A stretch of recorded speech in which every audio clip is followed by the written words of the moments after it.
Greetings and welcome to a Prayerful Pause. I'm Nancy Woodworth-Hill and amongst other things, a spiritual director. Today we're going to look at recognizing and stopping the voice of grumbling. Obedience is one of 3 Benedictine vows. Its Latin root means to listen thoroughly and implies that the listening needs to be done not only with the mind, but with the heart. This vow of obedience is an invitation to put on the mind of Christ. And this understanding of obedience is about listening to God, to other persons, and to our lives, and responding to what we hear with love. We have many habits which can be examined in ways that invite greater listening to ourselves so that we are able to live with greater awareness to all of our relationships. Saint Benedict cautions us against the practice of grumbling, which destroys us as well as the communities of which we are a part. We can grumble to ourselves, we can grumble out loud to others. Either way, damage results.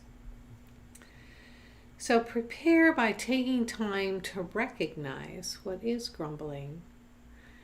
Grumbling is in many ways a natural pastime, so it can be hard to recognize. However, there are signs. Negative or obsessive thoughts about a person or a situation. Comparison between ourselves and others that place us in a superior role. Expressions of envy, jealousy, or inferiority.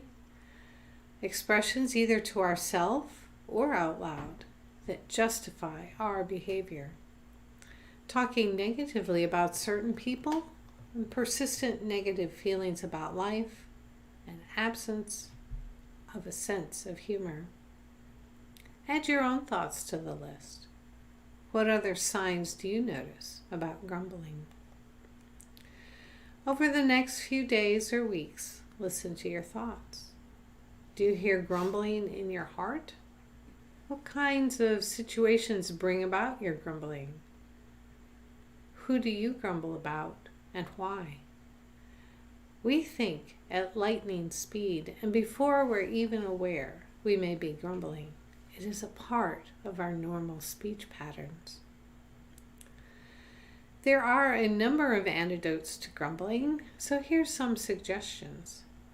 Ask yourself, what is it that I need to learn from this person or this situation? Obedience asks us to listen to our life.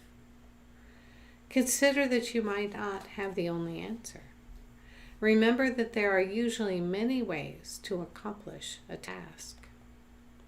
We all have gifts, and your gifts are not the same set of gifts as another person's. Perhaps you have a gift that can help the person you're grumbling about. Whenever you catch yourself grumbling, maybe just stop and hold that other person in your heart. Hold yourself there. Or pray if that is your pattern.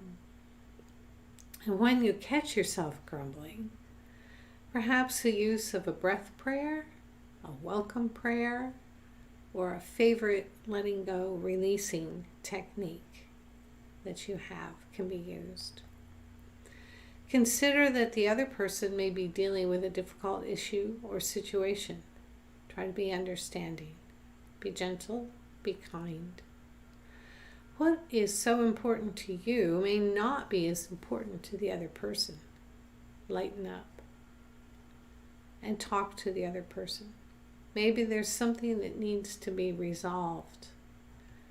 And use the good old practice of I statements and not you statements. You can practice the fine art of forgiveness, of letting go. Consider the vastness of the universe.